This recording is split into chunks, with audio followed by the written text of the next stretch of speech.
좋은 가정, 좋은 유산, 이 말씀 우리 함께 나누면서 정말 좋은 가정에는 좋은 유산이 있는 그런 가정이다, 이 말씀을 드렸고요. 우리 가정을 향한 하나님의 생각이 무엇일까? 우리 두 번째 주일날 하나님의 큰 그림이 있다는 거죠. 우리 가정을 통해서 하나님의 그 그림이 이루어질 수 있도록 그렇게 이 말씀 우리 함께 나누고, 오늘은 우리 집 재산은 이것이다, 관로에서 관로다, 이렇게 했습니다. 이 관로 속에 뭐든지 이제 넣을 수 있겠죠. 여러분 재산이 무엇인지. 근데 이 목사의 바람과 이 성경의 바람이 뭐냐? 우리 집 재산은 그 관로 속에 하나님이 들어가기를 원하고, 하나님을 향한 경외하는 믿음, 이것이 들어가면 참 좋겠다는 그런 마음을 가지고 있습니다. 여러분의 가정의 재산이 하나님이 되시기를 축복합니다. 이제 가정마다 재산이 있죠. 요즘 초등학교로 말하는데, 그게 이제 우리가 다닐 때는 국민학교였어요. 이 국민학교가 이제 초등학교 이름을 바꿨죠. 60년대, 그때 이제 70년대 초반까지 우리 초등학교, 국민학교 다녔는데, 그때는 도시나 시골이나 다 참 가난했었어요. 그래서 선생님들이 집집마다 방문을 해서 가정 환경을 조사하고, 또 아이들에게 교실에서 물어서 가정 환경을 조사하는 그런 일이 있었어요. 우리 어릴 적에 선생님이 이제 교실에 와서 말씀하세요. 여러분 집에 라디오가 있는 사람 손들어 보세요. 라디오 있는 집이 많지 않았어요. 그래서 제 기억에는 한두 명이 손을 들었어요.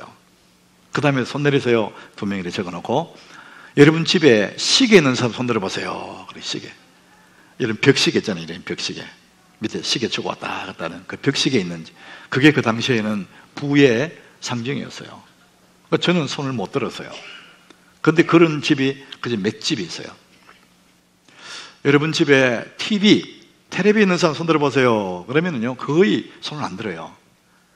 텔레비 한 동네에 하나 있을까 말까 그 시절이었거든요. 제가 어릴 적에는. 이 가정에 이제 TV나 라디오나 시계 있는지 손 들어보세요. 그때마다 저는 한 번도 손을 못 들었어요. 참 어려운 그 시절을 지났습니다. 오늘 만약에 여러분에게 여러분 집에 냉장고 있는 손 들어보세요. 다 손 들 거예요. 세탁기 있는 사람 다 손 들 겁니다. 여러분, 우리 그때에 비해서 너무 잘 사는 거예요. 사실은 그 시절을 생각하면 우리 다 부자예요, 부자. 조선시대 왕족보다도 더 잘 삽니다, 우리가. 조선시대 어느 왕이 여름에 덥다고 에어컨 틉니까? 우리 지금 에어컨 틀어놓고 예배드리고 있거든요. 그 왕보다도 더 화롭게 사는 거예요. 없는 게 없어. 그런데 여러분, 우리 가정에 이것도 있고 저것도 있고 다 있어도 거기에 사람들이 만족할까? 내가 참 좋다, 만족할까? 그렇지 않습니다. 60년대에 비하면 우리 모두가 부자지만, 조선시대보다도 왕처럼 살지만, 사람들은 늘 마음에 더 가졌으면 싶고 더 많은 것을 누리고 싶어하는 그 모자람의 생각을 가지고 사는 거죠. 왜 그럴까요? 시편 오늘 127장에 우리에게 뭘 물어보느냐 하면은, 여러분 가정에 하나님이 계십니까? 이렇게 물어보는 거예요. 요 말을 요약한다면 그거예요. 여러분 가정에 하나님 계시는 사람 손들어 보세요, 그런 얘기예요. 아마 여기 있는 우리 어른들은 손을 들 수도 있을 거예요. 근데 여러분 자녀들에게, 여러분 가정에 하나님이 계신다고 생각하는 사람 손들어 보세요. 얼마나 손들 줄 알 수가 없어요. 여러분, 물론 하나님이 계실 거예요. 다 계시죠. 그런데 실제로 그 하나님이 계신다는 것을 인식하면서 하나님과 함께 사는 가정이 얼마나 되느냐 이거예요. 하나님이 여러분 가정에 계시느냐. 오늘 시편 127장은 그 질문을 하고 있는 거거든요. 자, 그럼에도 불구하고 오늘 시편 127장에서 뭘 하면, 사람들은 원하는 게 있대요. 기본적으로 이렇게 살고 싶어, 이렇게 갖고 싶어, 세 가지가 있다는 거예요. 그 첫 번째가 1절입니다. 우리 1절을 같이 한번 읽어볼게요. 같이 읽습니다. 여호와께서 집을 세우지 아니하시면 세우는 자의 수고가 헛되며, 여호와께서 성을 지키지 아니하시면 파수꾼의 깨어있음이 헛사로다. 여기 보니까 집이 나와요. 집. 그 다음에 성이 나옵니다. 이런 집과 이 성은 사람이 태어나서 머물 수 있는 기본 단위에 머무는 곳, 안식처입니다. 그 사람이 태어나면은 집에 머물잖아요. 그래서 이 집이라는 것은, 성이라는 것은 사람의 기본적인 누릴 안식처를 얘기하는 것이죠. 그 사람들은 집을 갖기를 원해요. 더 큰 집을. 사람들이 결혼을 해서 이제 살림살이를 차릴 때 집에서 차리잖아요. 조그마한 단칸방이 어떤지, 그 전세방이든지 그렇게 시작합니다. 그래서 돈을 모으면은 맨 먼저 꿈을 갖는 게 뭐냐? 내 집을 장만한다. 그 꿈을 갖거든요. 집을 갖기를 원해요, 사람들이. 근데 돈을 좀 모아서 내 집을 샀어요. 그러면 좀 더 돈을 모아서 더 큰 집을 사겠다. 이게 꿈을 가져요. 점점 집을 늘려가는 거예요. 이것은 그래서 집이다, 성이다 이 말은 사람이 가장 기본적으로 누릴 안식처를 말하는 거예요. 사람들은 그 넓은 안식처를 갖기를 원해요. 그런데 오늘 말씀 보니까 집을 세우지 않으면 세운다 이렇게 표현을 썼어요. 그리고 성을 지킨다는 표현을 썼거든요. 세우는 것과 지키는 것. 이 두 개는 굉장히 중요한 상관관계를 가지고 있습니다. 한 사람이 결혼을 해서요, 가정을 일으켰어요. 가정이 세워졌어요. 가정. 그런데 이 결혼해서 가정을 세웠는데 이 가정을 쭉 이 결혼 생활을 이어가는, 지키는 거, 이게 정말 중요하잖아요. 가정을 세우고 가정을 지키는 거. 이 두 개는요, 뗄 수 없는 중요한 거예요. 결혼은 누구나 쉽게 할 수 있겠지만 좋은 가정으로 계속 지켜나가는 것은 쉽지가 않다는 것이죠. 두 번째, 사람들이 갖고 싶은 게 있어요. 사람들이 원하는 게 있습니다. 그게 뭐냐? 넉넉한 재물을 얻고 싶어 합니다. 재물. 오늘 2절에 그 말씀하죠. 너희가 일찍 일어나고 늦게 누우며 수고의 떡을 먹음이 헛되도다. 일찍 일어나는 것, 늦게 눕는 것, 그 부지런함을 얘기하잖아요. 그것은 뭐냐? 재물을 위해서 사람들이 그렇게 애를 쓰는 거예요.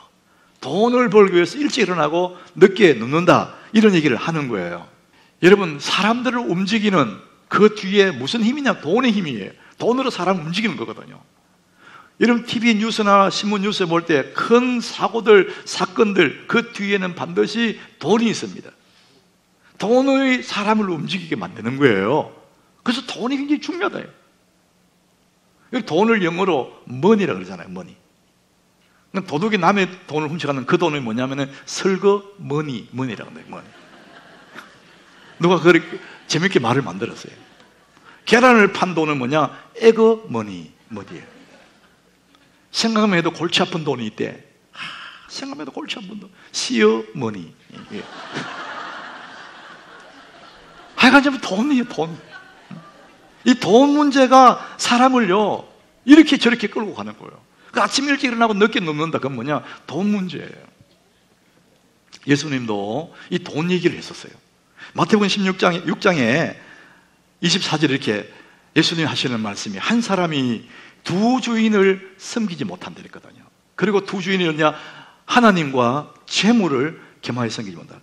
이 두 주인, 하나님과 재물을 두 주인이라 얘기했어요, 예수님이. 이 말씀 하실 때에 예수를 안 믿는 사람들이 한 게 아니에요. 하나님 잘 섬긴 사람들 앞에서 예수님 이 말씀 하시는 거예요.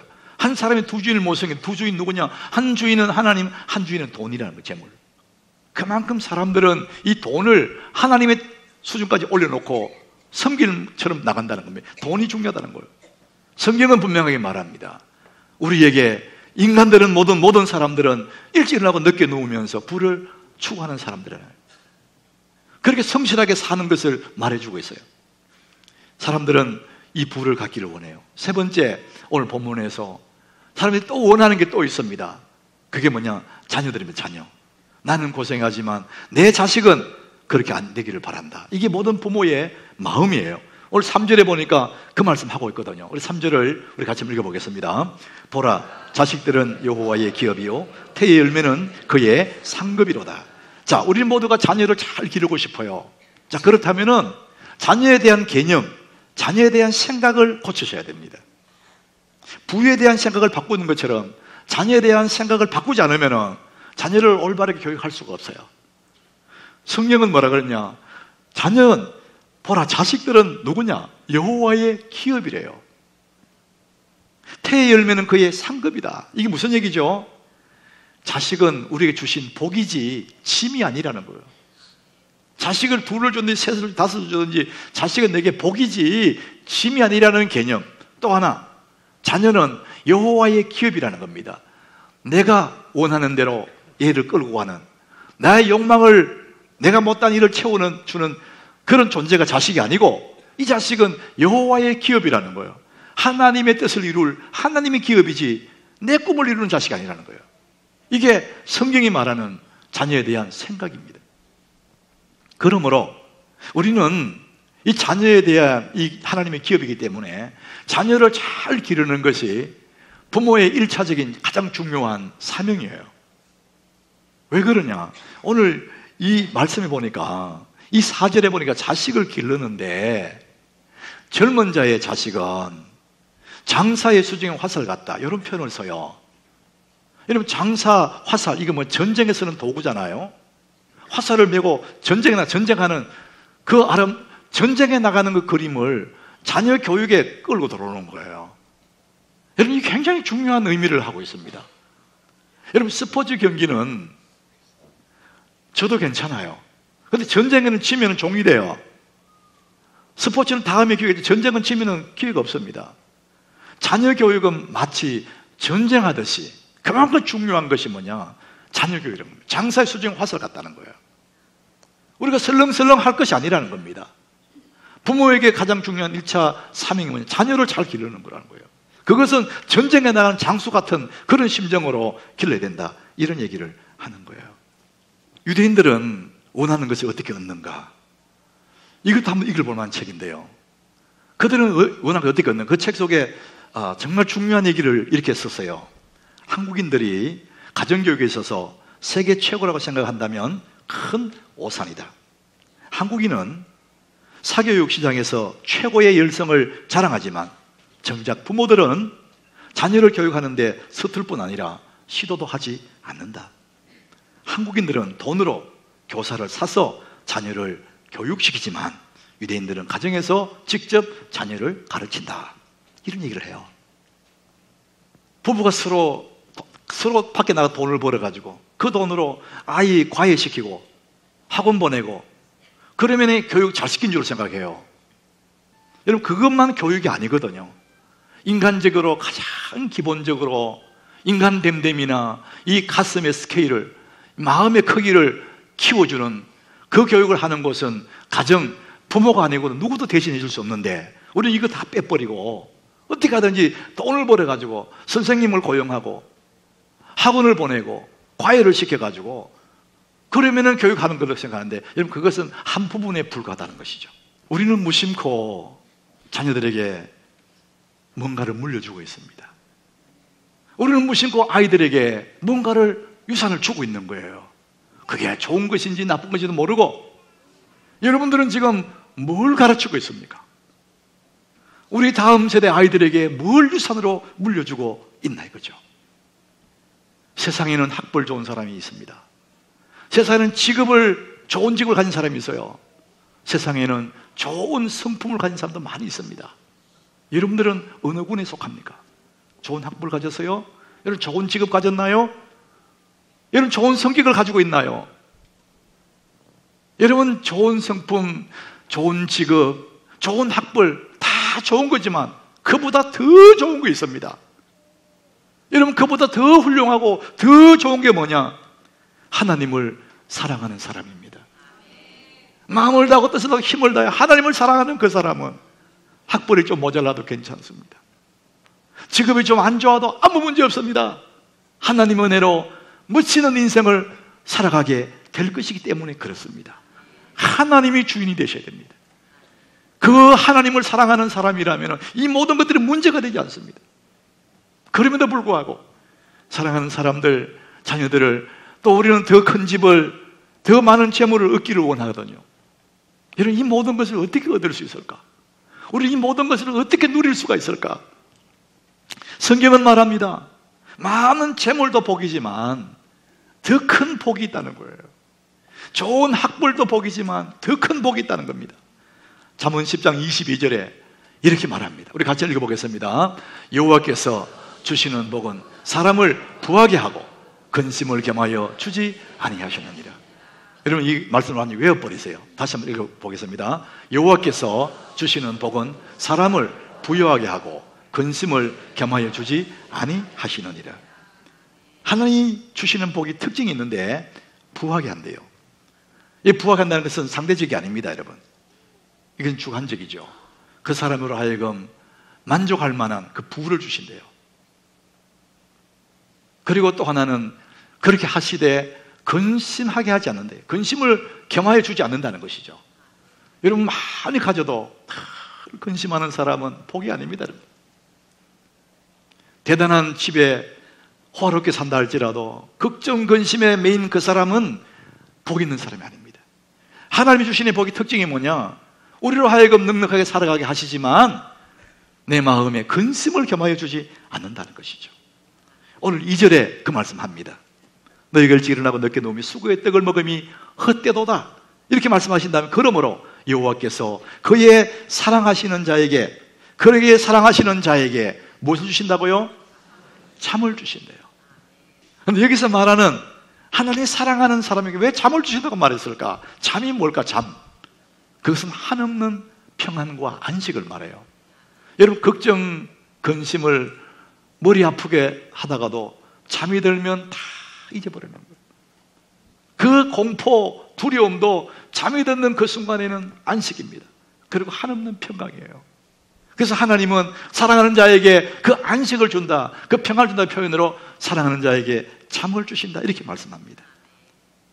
하나님께 복을 받은 사람들은 하나님은 우리에게 안식과 평안을 주시는 거예요. 이게 얼마나 큰 복인지 모릅니다.